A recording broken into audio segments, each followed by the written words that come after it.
I'm Bill Palm, and today is Saturday, June the 8th, 2019. I am at the Community Media Center in Westminster, Maryland, to talk with David Brown as part of the Veterans Oral History Collection. And Dave, you were with the Marine Corps, I understand. How and why did you end up with the Marines? I've been watching military movies since I was a little kid. John Wayne, you know, all those coming, because actually today's my birthday. I was born 2 days after D-Day. Okay. And I grew up idolizing the Marines and getting Leatherneck magazine as a kid, and just always wanted to be a Marine for some reason. And so when I got out of high school, I went and signed up. And a month later, I went into the Marine Corps. Yeah. And then to the Marine Corps into boot camp, huh? I went to boot camp at Parris Island, South Carolina. How was that? Oh, that was just fun. I'll bet. It's the biggest nightmare I ever got myself into. You know, first few days, it was, you wish, you know, show me the gate. But afterwards, you realize that what they're doing is training you. They're tearing down the civilian aspect of your life and anything you expected, which seems cruel, but has to be done. And then training you the whole new Marine Corps way: honor, glory, responsibility. And afterwards, you think, I can do this again. That's no problem. It's easy. And it was, compared to what some of my friends went to in Vietnam. Boot camp was going to a park. And then you went from boot camp to? I was initially stationed at Quantico for EOD, the Explosives Demolition School. And this was January of '63. And while we were waiting around for the class to form, more people coming in, they canceled the class, saying in '63 we had too many EOD people out in the field that didn't need anymore. Okay. So they transferred me to the 81 millimeter mortar squadron on Quantico. Okay. Which we were there as, not only as a mortar squadron, but we helped in the training of the Marine officers who were going through their boot camp there. We were the adversaries or the aggressors, or whatever, you know, whether it was defensive or offensive.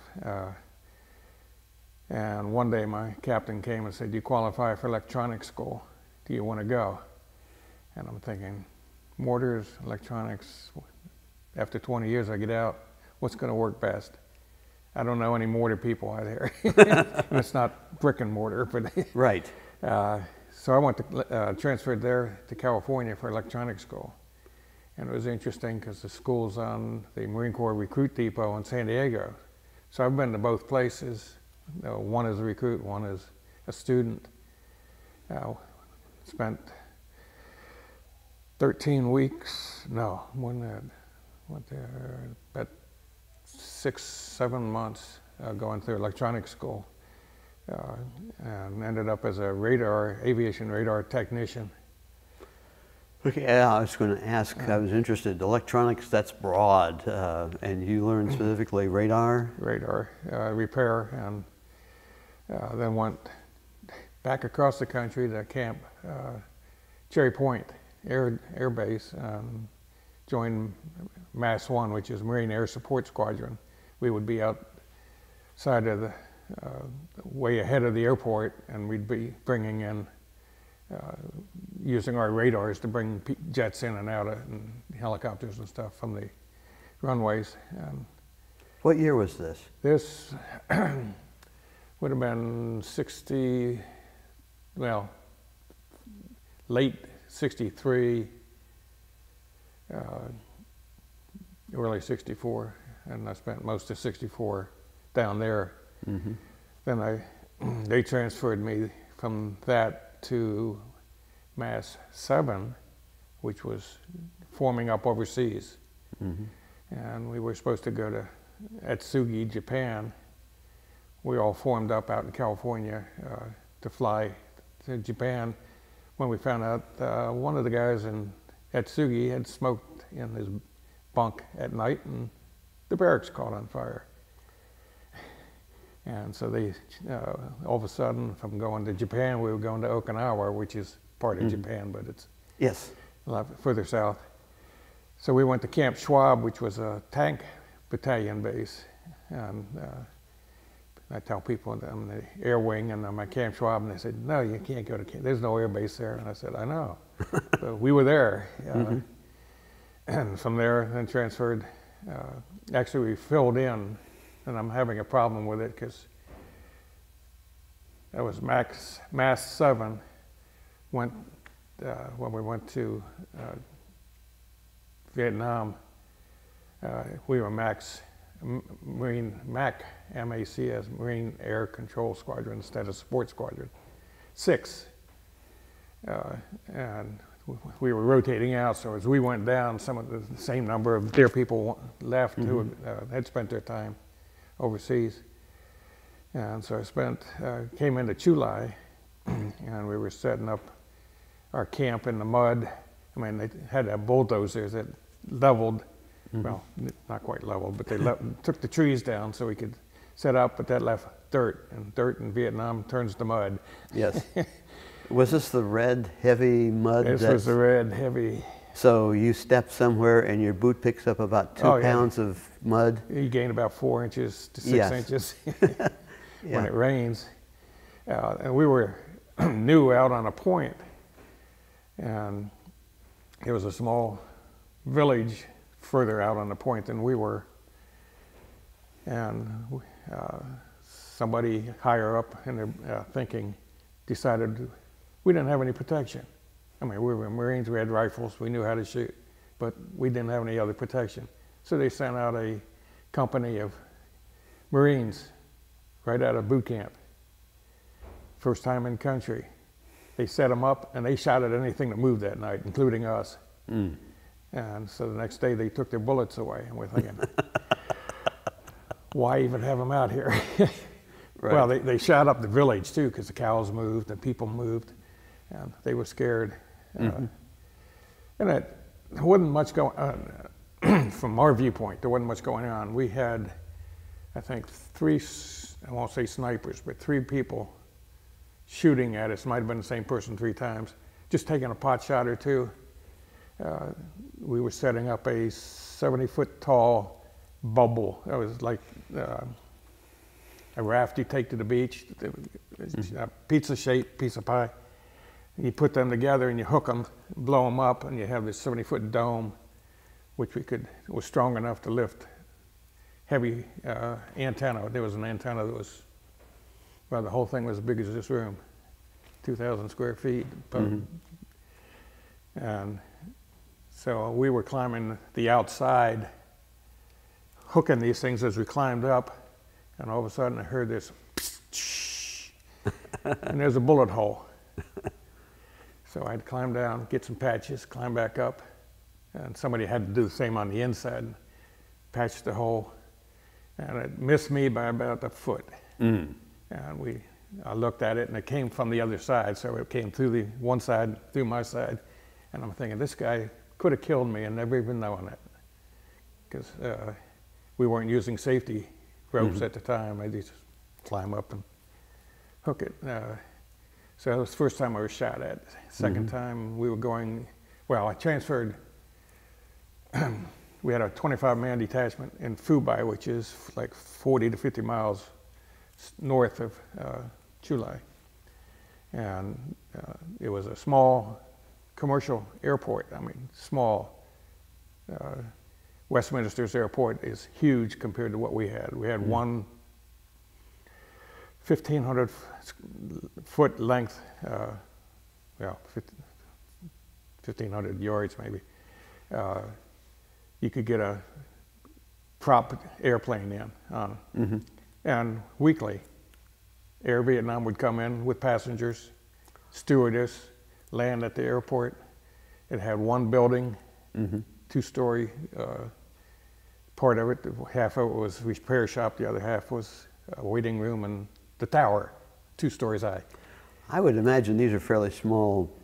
Very small. I mean, Yeah. And the taxiways went at a V and the runway. We were camped in the middle between the two in the sand. And this would be handling passenger aircraft? No, well, Sort of. no, not for us. They had, I don't know what they had. I've never even looked at it. But they had a tower with communications so they could come in. But we had a helicopter squadron that was there. And they'd park in this flat area they had made. It was now grass or weeds or whatever, but it wasn't tar. And they'd come and take off and take troops from Da Nang further north. Mainly a supply and not much, there wasn't a lot. Viet Cong were the only things we were worried about. And they didn't bother us except there was a pathway from the other side of the runway down to the river, which they said you can go swimming. But you had to have a grunt come with you that was an EOD person, because you'd more than likely find a booby trap. Okay. And he'd take that away. The next time you went out, there'd be another one. But you never saw them. Their animals we had some barbed wire set up just in precautions with tin cans and stones, and you'd hear them go off, but generally it was a cow or some type of animal doing it more than, but we were living in tents, sand this place was sand. And it was fine. It'd be like almost baking powder. And you drop your rifle, you'd spend days trying to clean it out of all the grooves and stuff. It was the worst thing you wanted to do was drop it. And so we had these, we'd take pallets and put on the floor in the tent so we'd be up off the sand somewhat. But, and the monsoons, I won't say the Marines built raised mounds. They take pallets, put them around, fill them with sand, so the tents were up 3 feet higher than normal, because when the monsoons came, that 3 feet was about 2 inches higher than the water. Yeah. And you'd be walking across boards between mounds. And it was, the worst part for me was I had food poisoning, and running from my tent across 2 other mounds to get to the outhouse when you're cramped up and it's raining like crazy and you're not feeling too well trying to walk across a 6-inch plank. I ended up in the hospital for 3 days with food poisoning. After that, it went away. They gave me some stuff. And it's the worst time I had. But we were, at the time, this was 65. Okay, you were there early. We were there early. The Marines actually came in May of 65. Yes. And we came in the end of July. And it was like going visiting. Other than doing your Marine Corps stuff. There was an Army outpost there, had been there for years, and I won't say any more about that, but they had no fences, no protection. Once we moved in, they put up fences. Then a battalion of Marines moved in, they put up minefields and berms, and because they figured they were left alone for the years they were there. But they knew if the Marines came, the Viet Cong would come too. And so they had to protect us. They ended up protecting themselves from the Marines because the battalion had a few people who drank a little too much sometimes, and 2 of them tried to walk through the minefield, and they made it. But they got hung up a little bit, and you always have 2 fences, one on the outside, one on the inside. They got caught in the fences on the inside. Made the Army mad, but well, yeah, things like that. but we had no running water. Yeah, we had a water buffalo, if you know what those are. The big tanks on wheels, you haul behind a truck.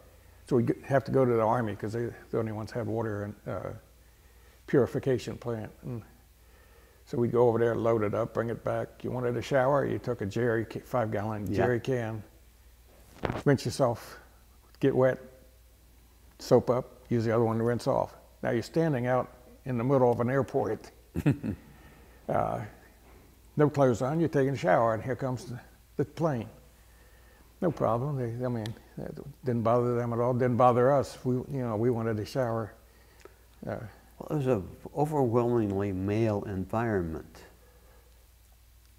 Yeah, except for the nice-looking stewardess that were on the planes. Yeah. Vietnamese. And we'd go over and play football, catch with they had French pilots, so we'd go play catch football with the pilots and talk to the stewardess and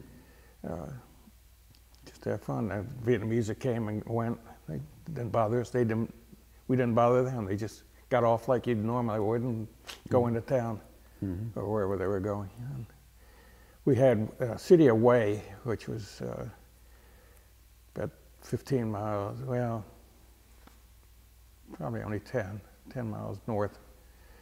Not far, because Phu Bai was their airport. Okay. And so we'd have to convoy on trucks into Way for a day of sightseeing. The Way was a beautiful city back then. Way was, it was beautiful. It was even more so, it's like walking in Paris, 20, 30 years of neglect. But you could tell it was a beautiful city. I mean, it had dual roads with center grass and even parks and stuff in the center. I mean, it was great. We'd go in there all day, but we had to go in with civilian clothes and no weapons. No weapons, because if you drank too much and you left your rifle, or they don't want you to get drunk and shoot people either. Civilian clothes to fit in. Well, it's kind of hard when you're almost 6 feet. You're white, and the other guys, all the people in town are 4.5 feet or less, dark skinned, and wore black most of the time. But that's some general's idea, So we did. We'd spend all day in town being ridden around by what we used to say were Viet Cong at night, tourist guides in the daytime. And they didn't bother us.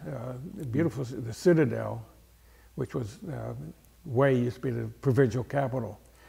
Excuse me. And they had, the walls were 40 feet thick, the exterior walls. At the base, they went up. Beautiful place to walk through.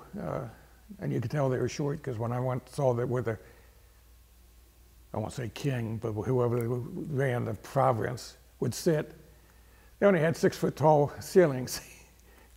We'd have to duck down to go in. But it was an amazing place. I got pictures of it at home. You do?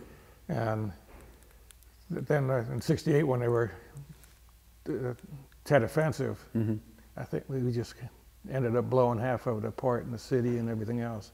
And I haven't been back since. Like to go, but my wife doesn't want to, so I won't. But it was, we'd get sniped at, and we got like 6 trucks going. I don't know, you'd hear a rifle shot, and they'd say, get down. There wasn't, other than the side of the truck, there wasn't anything to protect you. And, well, the sniper, sometimes you'd actually hear a round go buzzing by. Yeah. I think we heard one time, and I'm not sure how close it was, but we could hear it. But you'd hear other shots. And spent my time there keeping the radar working, which was great for cooling beer, because it was the only air-conditioned unit in the place. So we'd put our beer in there. We did have a refrigerator. But it was kind of crude. Not like being a grunt out in the field, though. But again, this was radar for... This is radar for the airfield. Airfield. We were not only bringing the helicopters in that were there, we were bringing other helicopters in. And there was a mountain between us and Da Nang. And Da Nang had a blank spot for their radar into North Vietnam at that one spot. So my particular radar was a long range, 250-mile range thing. So we would be monitoring North Vietnam. And as far as I can tell, there was one plane or one pilot coming down out of North Vietnam almost at least twice a week. And we'd have to call him in, you know, he's coming down with Charlie Alpha. And they'd tell us, oh, there's Charlie Alpha. He's on routine patrol. He comes down every week. It got to the point where we quit calling him in because it's the same guy. Well, we tried. We put him 180 degrees out. That's Charlie Alpha. I said, he's over Da Nang, Ben. And they, nah, he's okay. So we just quit. Was he doing reconnaissance, or? He'd come down, cross the border, and fly back up. That's about it. And probably doing reconnaissance close by. They didn't get down to our area, but it was just interesting. I mean, we thought, other than protecting our helicopter pilots, we weren't doing Da Nang much good. They didn't care about us, but it was weird. Yeah, sounds it. And you were in Vietnam for? I left in December of '65. So that was a little over a year? No, I was there about 6 months. Oh, okay.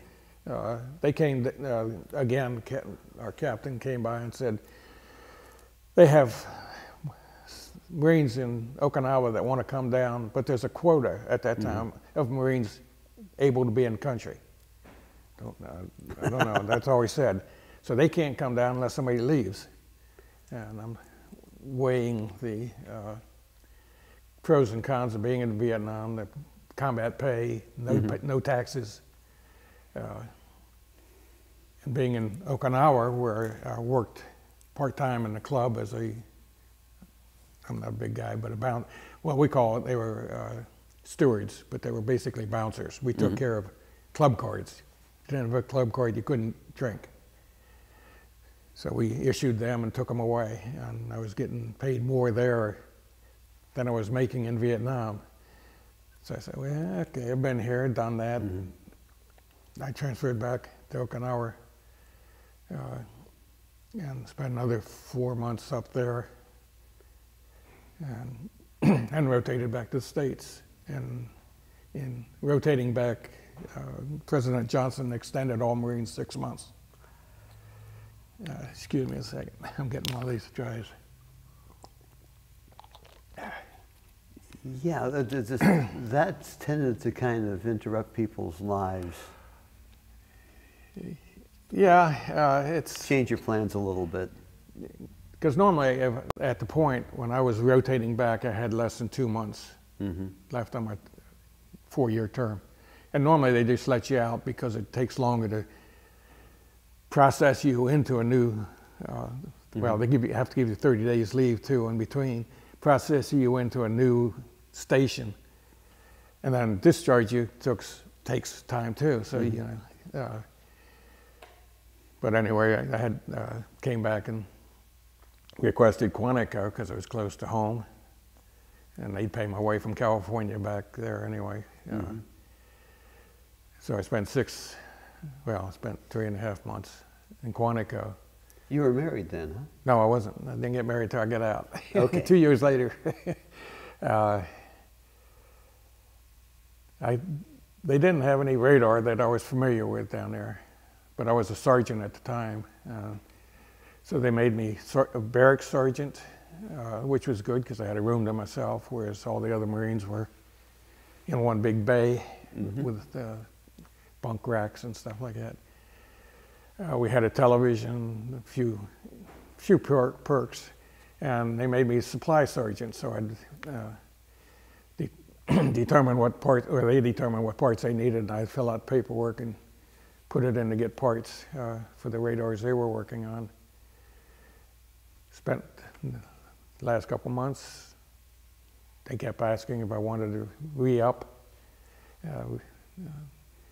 Actually offered me $8,000 to stay in for the next, for another 4 years. And I thought, in '66, $8,000 was a lot of money. Yeah. I mean, my whole career in the Marine Corps, I only made $5,000 in 4 years. So $8,000 was almost double that. And I thought about it, but then they said, well, they're going to pay it stipend monthly and take out taxes. Mm-hmm. And I figured that's about $50 a month more.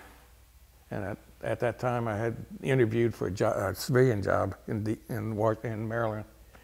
And they were paying me $150 a month. And no choice, I'm out. So mm-hmm. I got out. And a year later, I wanted to go back in.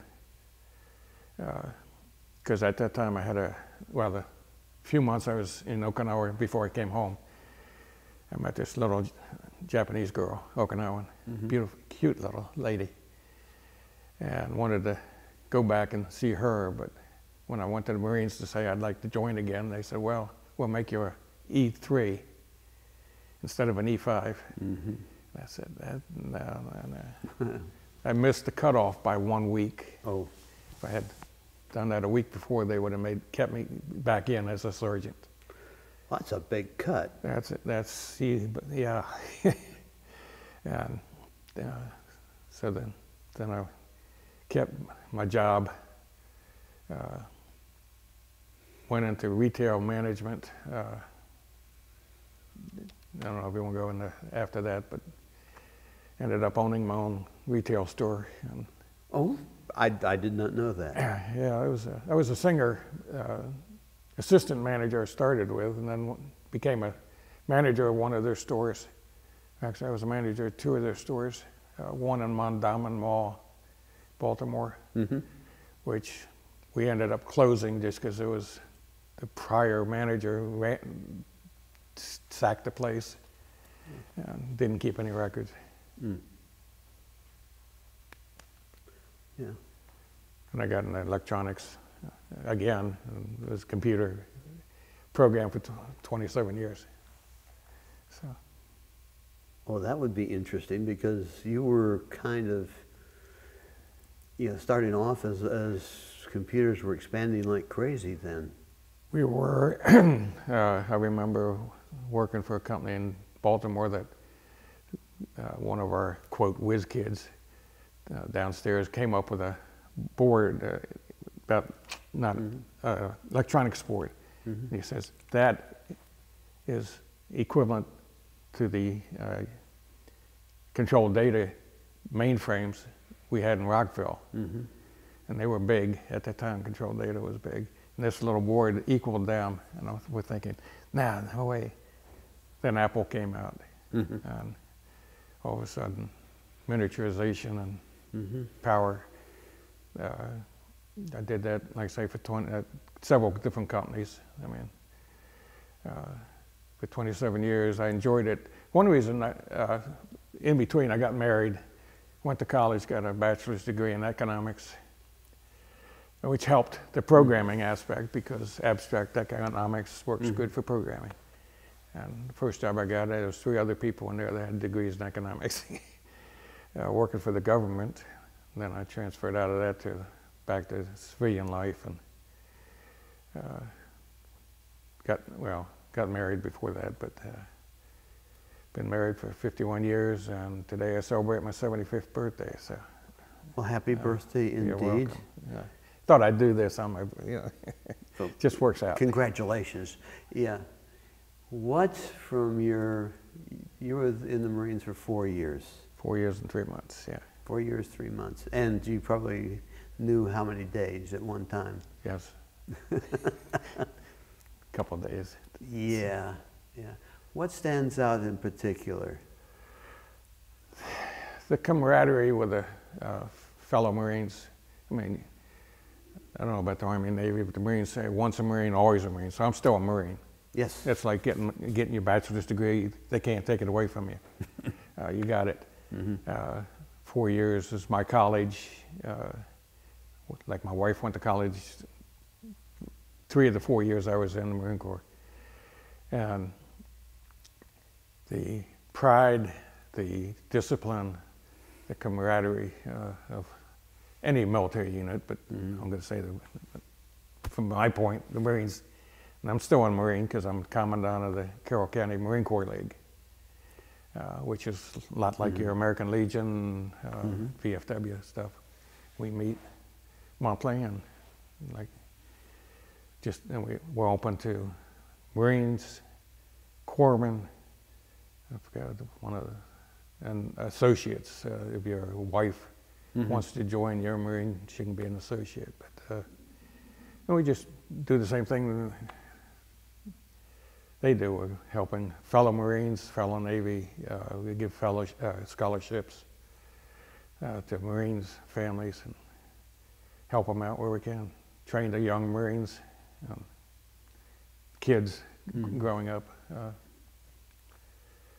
Do that. But so we're a tight band. Doesn't matter where you are. I talk to, like sitting out here waiting to come in here to talk to you. There was a guy who was Navy, but before that he was a Marine. He was in 2 services. He's still my fellow brother, just older. I think he was older. Well, Dave, it's been a real pleasure chatting with you, and I appreciate hearing about your experiences. And thank you for the opportunity.